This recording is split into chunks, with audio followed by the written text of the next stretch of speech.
إن الدين عند الله الإسلام.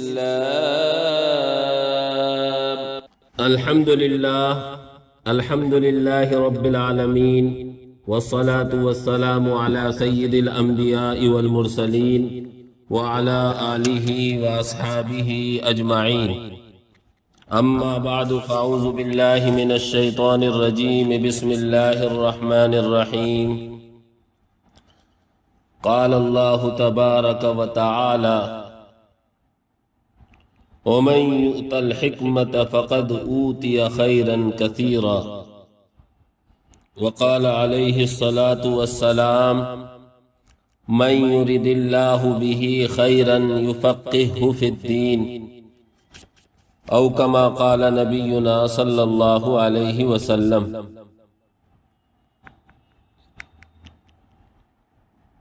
محترم طالبات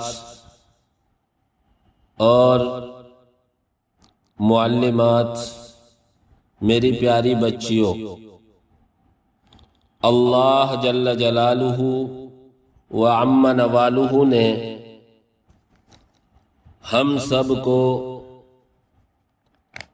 دینی تعلیم سیکھنے اور سکھانے کے لیے منتخب فرمایا. یہ اللہ کا بہت بڑا انعام اور اس کا فضل ہے. اللہ رب العزت والجلال نے ہمارے ماں باپ کے دل میں یہ بات ڈالی کہ ہمیں اپنے بچوں کو دین کو سکھانا چاہیے اور قرآن و حدیث کو پڑھانا چاہیے. ایسے مادی دور میں جہاں پوری دنیا مال اور دولت کی طرف دوڑ رہی ہے اور پیسہ کمانے کی حرص ہر ایک کے دل میں ہے، ایسے ماحول میں دینی تعلیم کا پڑھنا اور دینی تعلیم کے لیے اپنے بچوں کو فارغ کر لینا، یہ والدین کے دینی جذبے کی بھی بات ہے اور ان کی بڑی قربانی کی بھی بات ہے. اس لیے کہ بظاہر دینی تعلیم کے پڑھنے پڑھانے سے دنیا میں کوئی خاص فائدہ ہونے والا نہیں، بلکہ دنیاوی اعتبار سے اگر ظاہری نظروں سے دیکھیں تو کچھ ہاتھ لگنے والا نہیں ہے. لیکن پیارے بچوں، اگر ہم اپنے سامنے آخرت کو رکھیں اور ہمیشہ باقی رہنے والی زندگی کو سامنے رکھیں تو الحمدللہ ثم الحمدللہ دنیا میں ہم سے بہتر کوئی نہیں ہے. اللہ دین کے صدقے میں ہماری دنیا بھی بہتر فرمائے گا اور آخرت تو ہے ہی ہمارے لیے. اس لیے ہمارے والدین نے جو قربانی دی ہے، ہمیں قرآن و حدیث کے پڑھنے پڑھانے سیکھنے سکھانے کے لیے فارغ کیا ہے، اس وقت کو ہم صحیح ڈھنگ سے گزار لیں اور اس وقت کا صحیح استعمال کر لیں.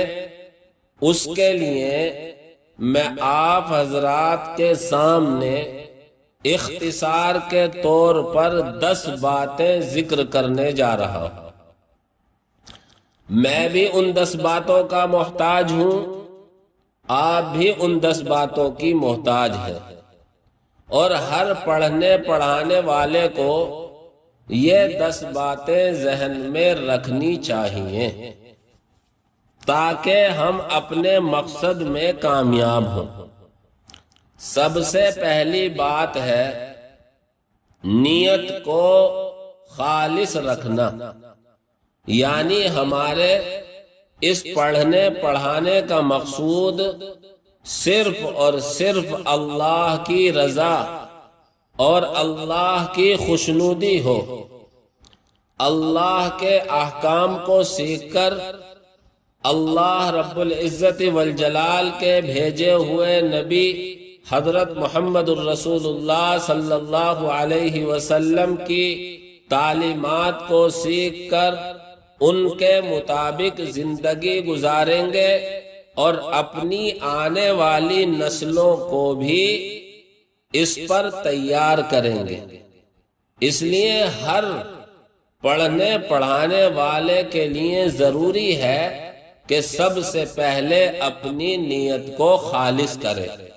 یہی وجہ ہے امام بخاری رحمۃ اللہ علیہ نے بخاری شریف کی جو ابتدا کی، اس میں سب سے پہلی حدیث یہی ذکر کی، انما الاعمال بالنیات، تمام کاموں کا دار و مدار نیتوں پر ہے، یعنی اگر نیتیں درست ہیں تو آگے کے راستے آسان ہیں، اور خدا نخواستہ اگر نیتوں میں خرابی آ جائے تو پھر ہمارے لیے ڈرنے کا مقام۔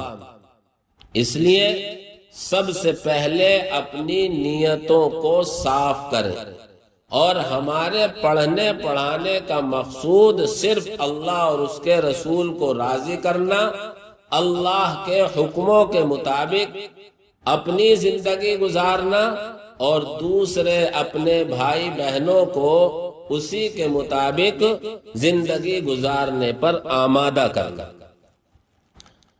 دوسری بات، ظاہری اور باطنی گندگی سے اپنے آپ کو پاک کرنا۔ ظاہری گندگی یعنی ہمارے پہننے اوڑھنے یہ سب کپڑے بھی پاک ہوں، اور باطنی گندگی ہمارا دل بھی پاک ہو، ہم کسی طرح کے گناہ میں مبتلا نہ ہو۔ اللہ رب العزت والجلال ظاہری پاکی بھی چاہتا ہے اور باطنی پاکی بھی چاہتا ہے۔ جس طرح ہمارا بدن صاف ستھرا ہو، اسی طریقے سے ہمارا دل بھی صاف ستھرا ہو۔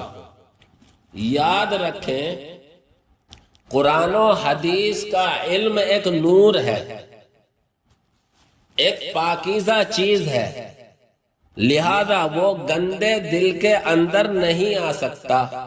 اس لیے جیسے ہم اپنے کپڑوں کو صاف ستھرا کرنے کی کوشش کرتے ہیں، اسی طرح ہم اپنے دل کو بھی صاف رکھنے کی کوشش کریں۔ اللہ تبارک و تعالی نے ہم سب کو اس بات کا مکلف بنایا ہے کہ ہم جس طرح اپنے بدن کو ظاہری گندگی سے صاف کرتے ہیں، اسی طرح اپنے دل کو باطنی گندگی سے بھی صاف کریں۔ آپ سب جانتی ہیں کہ کوئی برتن گندا ہو، اس میں کوئی بھی عقل مند کھانے پینے کی کوئی چیز اس وقت تک نہیں نکالے گا جب تک اس برتن کو دھو نہ لے۔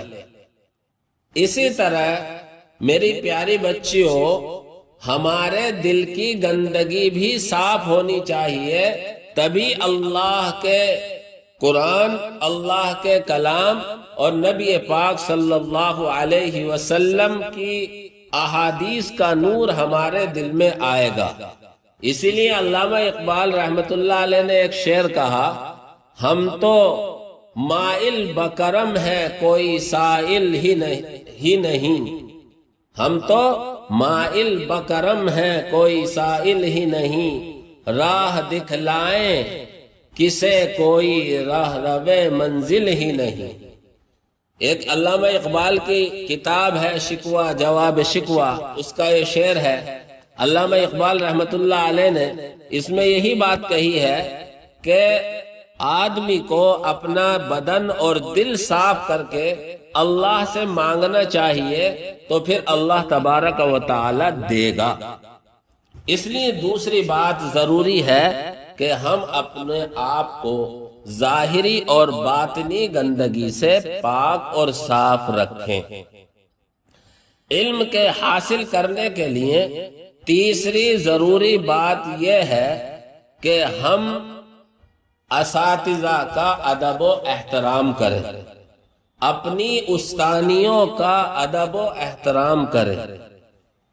علم آنے کا جو راستہ ہے وہ استاد ہے، مدرسہ ہے، مدرسے کی کتابیں ہیں، ٹپائیاں ہیں، مدرسے کے در و دیوار ہیں۔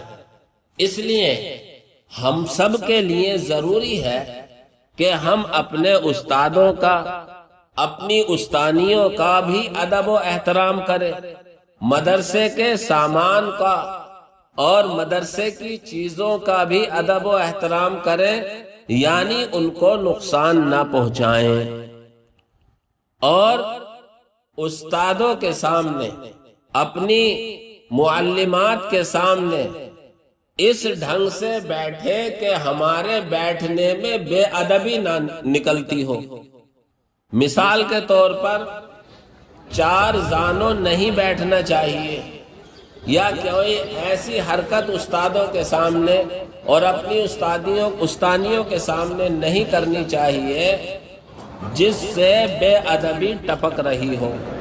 یہاں تک کہ بات کرنے اور گفتگو کرنے میں بھی ادب کا خاص خیال رکھنا چاہیے۔ اپنے استانیوں کے اور اساتذہ کے سامنے اونچی آواز سے بات نہیں کرنی چاہیے۔ تو علم کے حاصل کرنے کے لیے استادوں کا ادب و احترام اور اعلی علم، یعنی جن چیزوں کے ذریعے ہمیں علم آ رہا ہے، کتابیں، ٹپائیاں، کاپی، ان ساری چیزوں کا بھی ادب و احترام کرنا ضروری ہے۔ چوتھی چیز سبق جب استاد پڑھا رہا ہے تو سبق کو پوری توجہ سے سننا چاہیے۔ سبق کو پوری توجہ سے سننے کے لیے اپنے آپ کو جیسے جسم و جثہ ہمارا درسگاہ اور کلاس میں حاضر ہے، اسی طرح دل و دماغ بھی ہمارا درسگاہ میں حاضر ہونا چاہیے۔ ایسا نہ ہو کہ واحد حاضر ہو جمع غائب ہو۔ مطلب اس کا یہ ہے کہ ہمارا بدن تو استاد کے سامنے، استانی کے سامنے کلاس میں ہے، لیکن ہمارا دل و دماغ کہیں دوسری جگہ ٹہل رہا ہے، کہیں دماغ کسی مارکیٹ میں جا رہا ہے، کہیں دماغ کسی رشتہ داری میں جا رہا ہے۔ اگر ایسا ہوگا تو ہمیں سبق سمجھ میں نہیں آئے گا۔ اس لیے علماء نے لکھا ہے کہ علم حاصل کرنے کے لیے سبق کے آداب میں یہ ہے کہ جو سبق پڑھنا ہے پہلے اس کو دیکھ کر آؤ، پھر جب استاد پڑھائے تو اس کو پوری توجہ سے سنو، اور پھر جب استاد پڑھا دے تو آپس میں بیٹھ کر اس کا تکرار کرو یا تنہا مطالعہ کرو۔ اس لیے چوتھی چیز یہ ضروری ہے کہ ہم سبق کو دیکھ کر آئیں، استاد پڑھائے تو پوری توجہ سے پڑھیں اور بعد میں اس کا تکرار و مطالعہ کریں۔ نمبر 5، لا یعنی کاموں سے بچنا، یعنی ایسے کام جو ہماری صحت کے لیے نقصان دہ ہوں یا ہماری روحانیت کے نقصان دہ ہوں یا ہماری تعلیم میں نقصان دہ ہوں، ان سارے کاموں سے پرہیز کرنا چاہیے، بچنا چاہیے۔ مثال کے طور پر اپنی زبان کو گندے الفاظ سے، گندی چیزوں سے محفوظ رکھنا چاہیے، گالم گلوچ نہیں کرنا چاہیے۔ تو پانچواں کام یہ ہے کہ ہر پڑھنے پڑھانے والے کو، خصوصاً طالبات کو، طلباء کو لا یعنی کاموں سے اپنے آپ کو بچانا چاہیے۔ آج کے دور میں یہ جو موبائل، جس کے ذریعے ہم بہت سے فائدے اٹھا رہے ہیں اور فائدے کے کام کرنے چاہیے اور ان سے فائدے اٹھانے چاہیے، لیکن یہ موبائل نقصان کی بھی بڑی جڑ ہے۔ اس لیے ضرورت کے کاموں میں موبائل کا استعمال جائز ہی نہیں، بہتر ہے، لیکن اگر ضرورت نہیں ہے تو خاص طور سے جو ہمارے پڑھنے والے بچے یا بچیاں ہیں، انہیں کم سے کم 15-20 سال کی عمر تک، جب تک وہ پڑھ نہ لے، اس وقت تک موبائل کا استعمال کم سے کم کرنا چاہیے۔ لا یعنی چیزوں میں اس وقت موبائل کا استعمال بھی آتا ہے۔ چھٹی چیز، جو کچھ ہم پڑھ رہے ہیں اس کو اپنی عملی زندگی میں لانے کی کوشش کرنا۔ اس کے لیے سب سے زیادہ ضروری ہے کہ ہم فرائض کی پابندی کریں۔ ہم اگر بالغ ہو گئے ہیں تو پھر ہم پر ضروری ہے کہ ہم 5 نمازیں وقت پر پڑھیں، 5 نمازوں کی پابندی کریں، حلال چیزوں کا استعمال کریں، حرام چیزوں سے بچیں۔ خصوصاً نماز کی بہت زیادہ پابندی کرنی چاہیے۔ نماز میں سستی کرنا، نماز میں کوتاہی کرنا، یہ ہمارے لیے اور ہمارے تعلیم کے لیے نقصان کا ذریعہ ہے۔ اس لیے جب ہم پڑھ رہے ہیں اسی وقت اس پر عمل کرنے کی بھی کوشش کریں۔ علماء نے لکھا ہے کہ علم عمل کے لیے آواز دیتا ہے، اگر عمل کر لیا جائے تو علم رک جاتا ہے، ورنہ تو چلا جاتا ہے۔ اس لیے میری پیاری بچیوں، میری بہنوں، فرائض کی پابندی انتہائی ضروری ہے، بلکہ اگر وقت ہو تو فرائض کے ساتھ ساتھ اپنی تعلیم کے لیے نوافل پڑھ کر بھی دعا کرنی چاہیے۔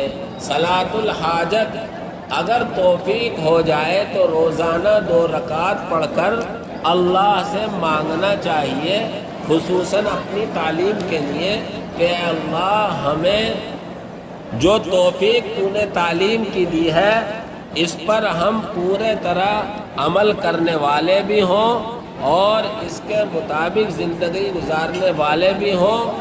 اللہ جس کے لیے ہمیں قبول کیا ہے اس کو ہمیں صحیح ڈھنگ سے حاصل کرنے کی بھی توفیق عطا فرما۔ اس لیے فرائض کی پابندی کے ساتھ ساتھ سنن نوافل کا بھی اہتمام کرنا چاہیے۔ 7ویں چیز ہے، تقریر و تحریر کی بھی ہمیں مشق کرنی چاہیے۔ جب تک آدمی سے بولنا نہیں آئے گا تو وہ اپنی دل کی بات دوسروں تک نہیں پہنچا سکتا۔ اپنے دل کی بات پہنچانے کے دوسروں تک 2 طریقے ہیں، ایک تو ہے تقریر کے ذریعے، منہ کے ذریعے بات پہنچائے، اسے تقریر کہتے ہیں، اور دوسرا ہے تحریر کے ذریعے یعنی لکھ کر۔ مدرسے کی زندگی میں تقریر اور تحریر دونوں ہی انتہائی ضروری ہے۔ ہم ابتدا میں تقریر کی تیاری یوں کریں کہ جو تقریر کی کتابیں ہیں انہیں رٹ کر یاد کریں۔ جب تک ہمارے پاس رٹ کر الفاظ کا ذخیرہ اکٹھا نہیں ہوگا اس وقت تک ہم تقریر بغیر رٹے کر ہی نہیں، بغیر مطالعے کے یا بغیر رٹے کر ہی نہیں سکتے۔ تو مدرسے کی زندگی میں تقریر رٹ کر یاد کرنا اور پھر اس کو اپنی کلاس والیوں کے سامنے یا مدرسے کی انجمن میں کرنا چاہیے۔ آپ یہ بات ذہن میں رکھیں کہ اگر آپ اپنی ہمجولیوں میں بات نہیں کر سکتی، تقریر نہیں کر سکتی، تو پھر مجمع میں کیسے تقریر کر سکتی ہو؟ اس لیے یہ ذہن سے نکال دو کہ پہلے پڑھ لیں بعد میں تقریر سیکھ لیں گے، ایسا نہیں ہے۔ ذہن میں رکھیں، دیکھو بچہ ماں کے پیٹ میں تیار ہوتا ہے، بچہ ماں کے پیٹ میں جیسا بن گیا پیدا ہونے کے بعد وہ ویسا ہی رہے گا۔ یہی حال مدرسے میں پڑھنے اور پڑھنے والے بچے اور بچیوں کا ہے کہ اگر مدرسے میں ہی تقریر کرنی آ گئی تو باہر جا کر بھی وہ تقریر کر سکتے ہیں، اور اگر مدرسے میں کوتاہی کی، تقریر کرنا نہیں سیکھا تو باہر بھی نہیں کر سکتے۔ اس لیے جو ہر ہفتے مدرسوں میں انجمنیں ہوتی ہیں، ان کا مقصد یہی ہے کہ ہمارے یہ بچے اپنے معافی ضمیر کو، اپنی دل کی بات کو صحیح ڈھنگ سے کہنے والے بن جائیں۔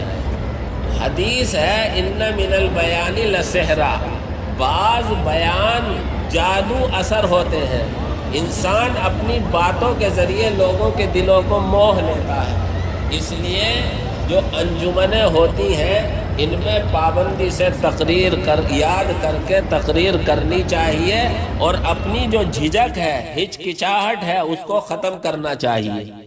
تقریر کے ساتھ تحریر یعنی لکھنا۔ مدارس میں جس طرح زبان سے تقریر کرنا سکھایا جاتا ہے، اسی طرح جو کتابیں لکھی جاتی ہیں مضمون نگاری بھی سکھائی جاتی ہے، اس کو تحریر کہتے ہیں۔ جس طرح تقریر کرنا ضروری ہے، اسی طرح تحریر یعنی مضمون نگاری کرنا بھی ضروری ہے۔ اس پر بھی میں امید کرتا ہوں کہ ہمارے مدرسے میں اس کے بارے میں بھی کوئی نظم بنے گا انشاءاللہ۔ تو تقریر اور تحریر یہ ساتویں چیز ہے ایک طالب علم کے لیے جو ہونی چاہیے۔ آٹھویں چیز، روزانہ کے سبق کا نوٹ تیار کریں۔ یعنی استاد نے جو پڑھایا ہے، پہلے ہم اس پڑھائے ہوئے کو یاد کریں، اور پھر جو یاد ہو جائے اسے آگے کام آنے کی نیت سے اپنی ایک نوٹ بک بنائیں، اور اس میں تاریخ ڈال کر روزانہ کے سبق کا خلاصہ جو ہم نے یاد کیا ہے اسے لکھ لیں۔ اس کا سب سے بڑا فائدہ تو یہ ہوگا کہ ہمیں لکھنا آئے گا۔ دوسرا بڑا فائدہ یہ ہوگا کہ جو چیز یاد کر لیتے ہیں وہ ہمیشہ یاد نہیں رہتی، بلکہ بھول جاتے ہیں۔ لیکن اگر ہم نے وہ یاد کی ہوئی چیز لکھ رکھی ہے تو وہ آسانی سے یاد ہو جاتی ہے، خصوصاً جب ہمارے امتحان کا زمانہ آئے گا تو ہم اس وقت اس سے فائدہ اٹھا سکتے ہیں۔ اس لیے آٹھواں کام یہ ہے کہ اپنے روزانہ کے اسباق کا نوٹ بھی لکھنے کی عادت ڈالیں۔ نمبر 9، جو کتابیں ہمیں ہمارے کورس اور نصاب میں پڑھائی جاتی ہیں ان کو تو پڑھنا ہی پڑھنا ہے، لیکن ان کے علاوہ دوسری غیر درسی کتابوں کا بھی ہم مطالعہ جاری رکھیں۔ صرف درسی کتابوں کے پڑھنے پر اکتفا نہ کریں، بلکہ یہ درسی کتابیں ہمیں پڑھنے کا راستہ دکھانے کے لیے ہوتی ہیں، یہ مکمل تعلیم نہیں ہوتی۔ اس لیے درسی کتابوں کے ساتھ ساتھ دوسری کتابوں کا مطالعہ کرنے کا اہتمام کریں، لیکن یاد رکھیں ہر کتاب پڑھنے کی نہیں ہوتی۔ جس طرح انسانوں میں اچھے بھی ہوتے ہیں برے بھی ہوتے ہیں، اسی طرح کتابوں میں بھی کچھ اچھی کتابیں ہوتی ہیں اور کچھ بری کتابیں ہوتی ہیں۔ کس کتاب کا مطالعہ ہمارے لیے فائدہ دے گا اور کس کتاب کا مطالعہ ہمارے لیے نقصان کا سبب بنے گا، اس کے لیے ابھی ہم نہیں پہچان سکتے۔ تو اس کے لیے اپنے استادوں سے مشورہ کریں اور اپنے استادوں سے پوچھیں کہ ہمیں کون سی کتاب مطالعہ کرنی چاہیے اور کون سی کتاب مطالعہ نہیں کرنی چاہیے۔ جس طرح انسانوں کی صحبت کا اثر پڑتا ہے، اسی طرح کتابوں کے پڑھنے کا بھی پڑھنے والے پر اثر پڑتا ہے۔ اس لیے اپنے خارجی مطالعے کے لیے اچھی کتابوں کا انتخاب کریں، اچھی کتابوں کو چنیں۔ تو طالب علم کے لیے، طالبہ کے لیے نوا کام علم حاصل کرنے کے لیے ضروری ہے کہ درسی کتابوں کے علاوہ دوسری کتابوں کا بھی مطالعہ کریں۔ اور 10واں کام جو میں نے 9 کام بتائے ہیں، پہلا کام اپنی نیتوں کو درست کرنا، دوسرا کام اپنے آپ کو ظاہری اور باطنی گندگی سے پاک کرنا، تیسرا کام اساتذہ کا، معلمات کا ادب و احترام، کتابوں کا، تپاہیوں کا ادب و احترام کرنا، چوتھا کام سبق کو پوری توجہ سے سننا، یاد کرنا، پانچواں کام لایانی کاموں سے بچنا، چھٹا کام فرائض اور سنن و نوافل کی پابندی کرنا، ساتواں کام تقریر و تحریر کی بھی مشق کرنا، آٹھواں کام روزانہ سبق کا نوٹ لکھنا، اور نواں کام درسی غیر درسی کتابوں کا مطالعہ کرنا۔ ان 9 کاموں کو کنٹرول میں لانے کے لیے، قابو میں لانے کے لیے، ان پر عمل کرنے کے لیے 10واں کام ضروری ہے کہ ہم اپنا نظام الاوقات بنائیں، ٹائم ٹیبل طے کریں، اپنے 24 گھنٹے کے وقت کو کاموں کے لیے خاص کریں۔ مثال کے طور پر میں مثال دیتا ہوں، 7 بجے سے 11 بجے تک مدرسے کا ٹائم ہے، اس میں مدرسے کی کتابیں پڑھنی ہے، اور 11 سے چھٹی ہو کر 12 بجے تک مثال کے طور پر ہمیں کھانے وغیرہ سے فارغ ہو جانا ہے، 12 سے لے کر 1 بجے تک یا 1:30 بجے تک ہمیں آرام کرنا ہے، پھر اس کے بعد نماز پڑھنی ہے۔ اب ہمیں نماز کے بعد عصر تک مثال کے طور پر مطالعہ کرنا ہے، تو کن کن کتابوں کا کرنا ہے، عصر کے بعد ہمیں کیا کرنا ہے، مغرب کے بعد کیا کرنا ہے، رات کو ہمیں کس وقت تک پڑھنا ہے اور کب سونا ہے، اور پھر صبح کو کب اٹھنا ہے۔ یہ پورے 24 گھنٹے کا ہم نظام الاوقات بنائیں، اور پھر جو کام جس ٹائم پر ہم نے طے کر رکھا ہے کوشش کریں کہ ہم اس کام کو اسی ٹائم پر کر لیں۔ اس طریقے سے اگر ہم نے اپنے آپ کو پابند بنا لیا تو اللہ کی ذات سے امید ہے، بلکہ یقین ہے کہ اللہ تبارک و تعالی ہمیں علم عطا کر دے گا، اور اللہ ہمیں بہترین عالم اور عالمہ بنا دے گا۔ مجھے امید ہے کہ میری یہ بچیاں ان باتوں کو ذہن میں رکھیں گی اور ان کے مطابق اپنے تعلیمی سفر کو جاری رکھیں گی۔ اللہ رب العزت والجلال سے دعا ہے کہ اللہ تبارک و تعالی ہم سب کو علم نافع عطا فرمائے۔ میں نے خطبے کے بعد ایک آیت پڑھی تھی قرآن کریم کی، اللہ اس میں کہتا ہے وَمَن يُؤْتَ الْحِكْمَةَ فَقَدْ أُوتِيَ خَيْرًا كَثِيرًا، جسے علم دین کی سمجھ مل جائے، جسے علم دین مل جائے، اسے دنیا کی سب سے بڑی خیر مل گئی۔ اور ایک حدیث پڑھی تھی بخاری شریف کی، پنجم والیوں نے پڑھ رکھی ہے، مَن يُرِدِ اللَّهُ بِهِ خَيْرًا يُفَقِّهُ فِي الدِّينِ، کہ اللہ جس کے ساتھ بھلائی کا ارادہ کرتا ہے اسے دین کی سمجھ دیتا ہے۔ ان دونوں حدیث اور آیت کی روشنی میں یہ کہتا ہوں کہ اللہ نے ہم سب کے ساتھ بھلائی کا ارادہ کر رکھا ہے۔ اس لیے میری بہنوں، میری بچیوں، میری پیاری بیٹیوں اور میری پیاری ننھی منی بچیوں، سبھی اللہ کی ذات سے امید ہے کہ اگر ان 10 کاموں کے اور ان 10 چیزوں کو سامنے رکھ کر ہم اپنے پڑھنے پڑھانے کا سفر جاری رکھیں گے تو اللہ رب العزت والجلال ہم سے خوش ہوگا، اللہ ہم سے دنیا میں بھی کام لے گا اور آخرت میں بھی اللہ بہترین بدلہ عطا فرمائے گا، اور ہم اپنے استادوں کے لیے، اپنی استانیوں کے لیے، اپنے مدرسے کے لیے سرخ روئی کا بھی ذریعہ ہوں گے۔ اور خصوصاً میری اپنی بہنوں سے اور اپنی بیٹیوں سے درخواست ہے کہ ہمارے ساتھ دینی نسبت جڑی ہوئی ہے، اس لیے پردے کا خاص اہتمام کریں۔ اللہ تبارک و تعالی مجھے بھی، آپ حضرات کو بھی ان باتوں پر عمل کی توفیق عطا فرمائے، اور اللہ ان کے مطابق ہم سب کو اور پوری امت مسلمہ کو زندگی گزارنے کی توفیق عطا فرمائے. آمین. وآخر دعوانا ان الحمد للہ رب العالمین. اللہ